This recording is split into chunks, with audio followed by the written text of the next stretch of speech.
ഞാൻ വന്നിട്ട് ഇതുപോലെ ഞങ്ങളുടെ വിദ്യാർത്ഥികൾ ആരെങ്കിലും വന്ന് ഞങ്ങൾ കാരണം ആർക്കും ഇൻഫെക്ഷൻ വരണ്ട, ഞങ്ങളുടെ ഉറ്റവർക്ക് ആർക്കും ഒന്നും സംഭവിക്കണ്ട എന്ന് വിചാരിച്ചിട്ടാ. ഉറക്കം വരുന്നില്ല ഉറങ്ങിയ. ചുറ്റും ശരിക്കും പറയുകയാണെങ്കിൽ മരണങ്ങൾക്ക് നടുവിൽ ജീവിക്കാന്ന് പറയില്ലേ, ആ അവസ്ഥയാ നടന്നുകൊണ്ടിരിക്കണേ. ദയവ് ചെയ്ത് ഈ ഒരു അവസ്ഥ എങ്ങാനും കേരളത്തിലോ ഇന്ത്യയിലോ വന്നു കഴിഞ്ഞാൽ പിന്നെ നമുക്ക് ഒന്നും ചെയ്യാൻ പറ്റില്ല. ഇപ്പൊ തന്നെ ഇവിടെയുള്ള അധികാരികള് പറഞ്ഞു തുടങ്ങി, ഇനിയെല്ലാം ദൈവത്തിന്റെ കയ്യിലാണ്, ഞങ്ങളുടെ കൺട്രോൾ ഓൾമോസ്റ്റ് പോയി കഴിഞ്ഞു. ഇവിടെ ഇരുന്നോണ്ടേ നമ്മുടെ കൊച്ചു കേരളത്തിന്റെ കാര്യം, ഇത്രയും ജനസാന്ദ്രതയുള്ള ഇന്ത്യയുടെ കാര്യം ആലോചിക്കുമ്പോഴേ ഭയങ്കര പേടിയായിട്ട് ഈ വീഡിയോ ചെയ്യാൻ വന്നതാ. ആംബുലൻസുകൾ മൊത്തം നിരയായിട്ട് ആർമി വണ്ടികൾ നിറച്ച് വരിയായി പോയിക്കൊണ്ടിരിക്കുക. അതിൽ നിറച്ചും നമ്മളെപ്പോലുള്ള മനുഷ്യർ മരിച്ചുപോയി. എന്തുകൊണ്ടാണ് നിങ്ങളോട് നമ്മുടെ സർക്കാർ വീട്ടിലിരിക്കാൻ പറയുന്നത്? എന്തിനാണ് തെരുവിലിറങ്ങുന്നവരെ പോലീസുകാർ ലാത്തി കൊണ്ടടിച്ച് ആട്ടി ഓടിക്കുന്നത്? ഇതിനുള്ള വ്യക്തമായ ഉത്തരം ഞങ്ങൾ നൽകാം. നിങ്ങളെ സംരക്ഷിക്കാൻ വേണ്ടി മാത്രമാണ്. ഇറ്റലിയും ചൈനയും ഈ രാജ്യത്ത് ആവർത്തിക്കാതിരിക്കാൻ വേണ്ടിയാണ്. ആരാണ് ഇറ്റലി? ആരാണ് ചൈന? ലോകത്തെ ഏറ്റവും വലിയ സാമ്പത്തിക ശക്തികളിൽ രണ്ടുപേരായ ഇറ്റലിയും ചൈനയും കൊറോണ വൈറസിന് മുന്നിൽ മുട്ടുകുത്തിയിട്ടുണ്ടെങ്കിൽ നമ്മുടെ ഇന്ത്യ രാജ്യത്ത് ഈ കൊറോണ വൈറസ് അഥവാ കൊറോണ വൈറസ് ഡിസീസ് 19 നമ്മുടെ രാജ്യത്ത് പടർന്നു പിടിച്ചു കഴിഞ്ഞാൽ നമുക്കെങ്ങനെ രക്ഷ നേടാൻ സാധിക്കും? നമ്മളെക്കാൾ ഒരടി മുന്നിലുള്ള ചൈന, നമ്മളെക്കാൾ ഒരടി മുന്നിലുള്ള ഇറ്റലി, ആരോഗ്യരംഗത്തായാലും സാമ്പത്തിക രംഗത്തായാലും അവർ നമ്മളെക്കാൾ ഒരുപാട് മുന്നിലാണ്.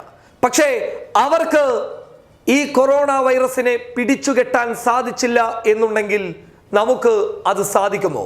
നമ്മുടെ രാജ്യത്ത് ഇത് വ്യാപിച്ചു കഴിഞ്ഞാൽ നമ്മുടെ രാജ്യത്തിന് ഈ കൊറോണ വൈറസിനെ ചെറുത്തു തോൽപ്പിക്കാൻ സാധിക്കുമോ?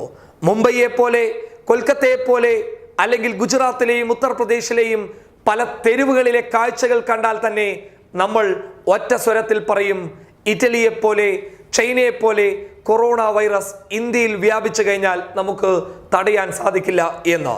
എന്താണ് ഇറ്റലിയിലെ നിലവിലെ അവസ്ഥ? ആ അവസ്ഥ ഈ പെൺകുട്ടി വളരെ വ്യക്തമായി നിങ്ങൾക്ക് വിവരിച്ചു തരും. നമ്മളൊക്കെ മനസ്സറിഞ്ഞ് കേൾക്കണം ഈ പെൺകുട്ടിയുടെ ഈ ഭയാനകമായിട്ടുള്ള ഈ വാക്കുകൾ. എല്ലാവർക്കും നമസ്കാരം. എൻ്റെ പേര് വിനീത. ഞാൻ ഇറ്റലിയിലെ ഏറ്റവും കൂടുതൽ മരണങ്ങൾ സംഭവിച്ചുകൊണ്ടിരിക്കുന്ന ലംബോർഡി റീജിയനിൽ പഠിക്കുന്ന ഒരു വിദ്യാർത്ഥിനിയാണ്. ഇവിടെ ഇറ്റാലിയൻ സമയം ഇപ്പോൾ ഏകദേശം പുലർച്ചെ 12 മണി കഴിഞ്ഞിരിക്കുകയാണ്. ഇന്ത്യയിലെ സമയം 4:45. എന്തുകൊണ്ടാണ് ഈ സമയത്ത് ഇങ്ങനൊരു വീഡിയോ ചെയ്യാൻ തോന്നുകയാണെങ്കിൽ, രാത്രി ഇപ്പോൾ ഇവിടെ വീടിനുള്ളിൽ ഉറങ്ങിക്കൊണ്ടിരിക്കുകയായിരുന്നു. ആംബുലൻസുകൾ ഇങ്ങനെ ചീറി പാഞ്ഞു പോകുന്നതിൻ്റെ സൗണ്ട് കേട്ടിട്ട് പെട്ടെന്ന് എണീറ്റതാണ്. ഇത് സാധാരണ ആയി തുടങ്ങി. ഇവിടെ ഉറക്കം വരുന്നില്ല ഉറങ്ങിയാൽ. ഇന്നോടെ ഹൗസ് ക്വാറന്റൈനായിട്ട് 27 ദിവസം കഴിഞ്ഞു. 4 ചുമരിനുള്ളിൽ തന്നെ. ആവശ്യ സാധനങ്ങൾ വാങ്ങിക്കാൻ വേണ്ടി മാത്രം പുറത്ത് പോകും. ഫാർമസികൾ മാത്രം ഓപ്പൺ ഉള്ളൂ.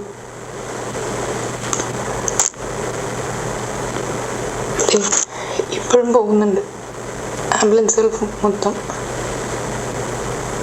നിരയായിട്ട് ആർമി വണ്ടികൾ നിറച്ച് വരിയായി പോയിക്കൊണ്ടിരിക്കുക.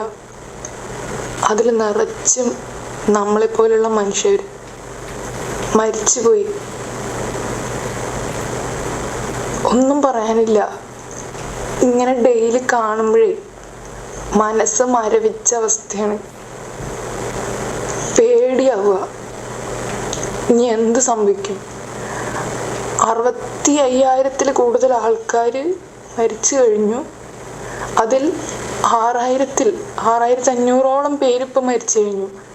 എന്ന് വെച്ചാൽ ഇൻഫെക്ഷൻ വന്നതിൽ 10% നമ്മുടെ ഇന്ത്യൻ പോപ്പുലേഷനെ വെച്ച് കമ്പയർ ചെയ്യുമ്പോൾ 1/3 മാത്രമേ ഉള്ളൂ. പക്ഷെ ഈ രോഗം ഇന്ത്യയിൽ വന്നു കഴിഞ്ഞാൽ, അതും ഇപ്പോൾ സ്ഥിരീകരിച്ച അവസ്ഥയിൽ നിന്നും അവസ്ഥ കൂടിക്കഴിഞ്ഞാൽ, നമുക്കൊന്നും വിചാരിക്കാൻ പറ്റാത്ത അത്രയും ഇവിടെ സംഭവിക്കുന്നതിൻ്റെ 3 ഇരട്ടി മരണങ്ങളായിരിക്കും വെറും ഒരാഴ്ച കൊണ്ടോ 2 ആഴ്ച കൊണ്ടോ സംഭവിക്കുക. ഇതൊന്നും ഇവിടെ മരിച്ചു പോകുന്നവരുടെ ഡെഡ് ബോഡി സംസ്കാരം ചെയ്യാൻ സ്ഥലവും ഇല്ല. ഇത്രയും ദിവസം അവര് മോർച്ചറിയിൽ ഡെഡ് ബോഡികൾ ശേഖരിച്ച് വെച്ചിട്ട് സംസ്കരിക്കാൻ വേണ്ടി ഓരോന്നും ചെയ്തുകൊണ്ടിരിക്കുകയായിരുന്നു. ഇനി മുതൽ അങ്ങനെയല്ല. ഈ വരാൻ പോകുന്ന ശനിയാഴ്ച മുതൽ എല്ലാം പൊതുവെ എല്ലാവരും കൂടെ ഒരു കുഴിമാടത്തിലേക്ക് എല്ലാവരെയും വിട്ടും സംസ്കരിക്കുന്ന രീതിക്കുള്ള അവർ ചെയ്തുകൊണ്ടിരിക്കുക. ഇപ്പൊ നമ്മുടെ കേരളത്തിൽ ചെയ്തുകൊണ്ടിരിക്കുന്ന ആരോഗ്യ പ്രവർത്തനങ്ങൾ പറയാൻ പറ്റില്ല. ഇവിടത്തെ പോലത്തെ അവസ്ഥയൊന്നും ആവരുത് എന്ന് വിചാരിച്ചിട്ടാണ് അവർ ഇത്രയും മുൻകരുതലുകൾ എടുക്കണേ. ദയവ് ചെയ്ത് അതെല്ലാവരും ഒന്ന് ഫോളോ ചെയ്യുക. ഇവിടത്തെ അവസ്ഥയിൽ ഇവിടത്തെ ആരോഗ്യ വകുപ്പിലും വർക്ക് ചെയ്യുന്നവരൊക്കെ ഉണ്ടല്ലോ, കൈവിട്ട അവസ്ഥയാണ്. ശരിക്കും പറയുകയാണെങ്കിൽ അവരുടെയൊക്കെ ഒരു മാനസികാവസ്ഥ ഒന്ന് ആലോചിച്ച് നോക്കി. ആരെ രക്ഷിക്കണം, ആർക്ക് ഹെൽപ്പ് ചെയ്യണം, ഒരു പിടിയില്ല. ശരിക്കും പറയുകയാണെങ്കിൽ ഈ മുൻകരുതലുകൾ മുന്നേ അവരെടുത്തിരുന്നെങ്കിൽ, ഈ സിറ്റി ലോക്ക്ഡൗൺ നേരത്തെ എടുത്തിരുന്നെങ്കിൽ ഇങ്ങനെയൊന്നും ഇവിടെ സംഭവിക്കില്ലായിരുന്നു. ഇവിടെ ഇരുന്നോണ്ടേ നമ്മുടെ കൊച്ചു കേരളത്തിന്റെ കാര്യം, ഇത്രയും ജനസാന്ദ്രതയുള്ള ഇന്ത്യയുടെ കാര്യം ആലോചിക്കുമ്പോഴേ ഭയങ്കര പേടിയായിട്ട് ഈ വീഡിയോ ചെയ്യാൻ വന്നതാ. എൻ്റെ വീട്ടുകാർക്കും ആശങ്കയുണ്ട്, എൻ്റെ ഫ്രണ്ട്സിനും എല്ലാവർക്കും, എൻ്റെ ഉറ്റവർക്കും എല്ലാവർക്കും ആശങ്കയുണ്ട്. ഞാനിവിടെ എന്താ ചെയ്യുന്നത്? ഇവിടെ നിന്നുള്ള കുറച്ച് ഇന്ത്യൻ വിദ്യാർത്ഥികളെ റൂമിലും മില്ലിൽ നിന്നും നമ്മുടെ ഇന്ത്യൻ ഗവൺമെൻറ് ഇവാക്യുവേറ്റ് ചെയ്തായിരുന്നു. പക്ഷെ ഇവാക്യുവേറ്റ് ചെയ്ത് കൊണ്ടുപോകാനുള്ള വിദ്യാർത്ഥികൾക്ക് ഒരു പരിമിതിയുണ്ട്. എത്ര പേര് അവർ കൊണ്ടുപോകും? ഇവിടെ സ്വയം ഞങ്ങൾ വരുന്നില്ല, ഞങ്ങൾ ഇവിടെ നിന്നോളാം, കുഴപ്പമില്ല, ഇവിടെ 4 ചുമരിനുള്ളിൽ ഞങ്ങൾക്ക് 3 നേരം കഴിക്കാനുള്ള ഭക്ഷണം കിട്ടുന്നുണ്ട്, അത് മതി എന്ന് കരുതി ഇവിടെ ഇരിക്കുന്ന കുറേ വിദ്യാർത്ഥികളുണ്ട്. അവർക്കൊന്നും വീട്ടിൽ വരാണ്ടിരിക്കാനല്ല, വീട്ടിൽ വന്നിട്ട് വീട്ടുകാർ കാണാതിരിക്കാനല്ല, അവർക്കും വരണമെന്നുണ്ട്, എനിക്കും വരണമെന്നുണ്ട്. പക്ഷെ വേണ്ട, ഞാൻ വന്നിട്ട് ഇതുപോലെ ഞങ്ങളുടെ വിദ്യാർത്ഥികൾ ആരെങ്കിലും വന്ന് ഞങ്ങൾ കാരണം ആർക്കും ഇൻഫെക്ഷൻ വരണ്ട, ഞങ്ങളുടെ ഉറ്റവർക്ക് ആർക്കും ഒന്നും സംഭവിക്കണ്ട എന്ന് വിചാരിച്ചിട്ടാ. ഉറക്കം വരുന്നില്ല ഉറങ്ങിയ. ചുറ്റും ശരിക്കും പറയുകയാണെങ്കിൽ മരണങ്ങൾക്ക് നടുവിൽ ജീവിക്കാന്ന് പറയില്ലേ, ആ അവസ്ഥയാണ് നടന്നുകൊണ്ടിരിക്കണേ. ദയവ് ചെയ്ത് നമ്മുടെ ഇന്ത്യൻ ഗവൺമെന്റും കേരളത്തിൽ പറയുന്ന ആരോഗ്യ പ്രവർത്തകരും പറയുന്നത് അനുസരിച്ച് എല്ലാവരും ഫോളോ ചെയ്യുക. ഇതിന്റെ ഗൗരവം മനസ്സിലാക്കുക. ഞാനൊരു മൈക്രോബയോളജി വിദ്യാർത്ഥിനിയാണ്. ഇതിന്റെ ഗൗരവം എന്താന്ന് നിങ്ങളെല്ലാം മനസ്സിലാക്കുന്നതിന് മുന്നേ തന്നെ ഞാൻ മനസ്സിലാക്കിയിട്ടുണ്ട്. ഞാനല്ല, ഇതുപോലെ ഈ മെഡിക്കൽ രംഗത്തുള്ള എല്ലാവരും മനസ്സിലാക്കിയിട്ടുണ്ട്. ഈ ലോകത്ത് ഒട്ടാകെ പേര് ഇതിന്റെ പേരിൽ മരുന്ന് കണ്ടുപിടിക്കാൻ വാക്സിനേഷന്റെ ഫൈനൽ സ്റ്റേജിൽ എത്തി നിൽക്കുക. എന്നാണ് ഈ ഫൈനൽ ഹ്യൂമൻ ട്രയൽ കഴിഞ്ഞ് പുറത്ത് മരുന്ന് എത്തിക്കുക, എല്ലാവർക്കും ഹെൽപ്ഫുൾ ആവുക എന്ന് പറഞ്ഞ് കാത്തിരിക്കുക. ദയവ് ചെയ്ത് ഈ ഒരു അവസ്ഥ എങ്ങാനും കേരളത്തിലോ ഇന്ത്യയിലോ വന്നു കഴിഞ്ഞാൽ പിന്നെ നമുക്ക് ഒന്നും ചെയ്യാൻ പറ്റില്ല. ഇപ്പൊ തന്നെ ഇവിടെയുള്ള അധികാരികള് പറഞ്ഞു തുടങ്ങി, ഇനിയെല്ലാം ദൈവത്തിന്റെ കയ്യിലാണ്, ഞങ്ങളുടെ കൺട്രോൾ ഓൾമോസ്റ്റ് പോയി കഴിഞ്ഞു എന്ന അവസ്ഥയിലാണ്. എനിക്കിതിൽ കൂടുതലൊന്നും പറയാനറിയില്ല. ദയവചെയ്ത് നിങ്ങൾക്ക് ഇത്രയും സീരിയസ്നെസ് മനസ്സിലാക്കാൻ വേണ്ടിയിട്ടാണ് ഞാൻ ഈ പാതിരാത്രി എണീറ്റ് വന്നിരുന്ന് പറയുന്നത്. ദയവചെയ്ത് ഇത് എല്ലാവരോടും എത്തിക്കുക, ഇതിന്റെ സീരിയസ്നെസ് മനസ്സിലാക്കുക.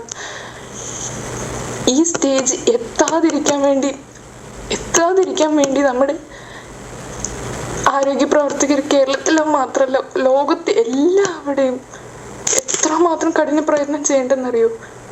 അവരെയൊക്കെ എത്ര അഭിവാദ്യങ്ങൾ ചെയ്താലും മതിയാവില്ല.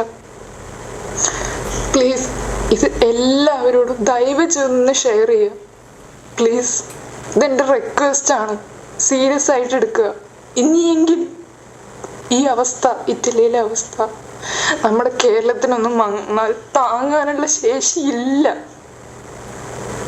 പ്ലീസ്. News desk public.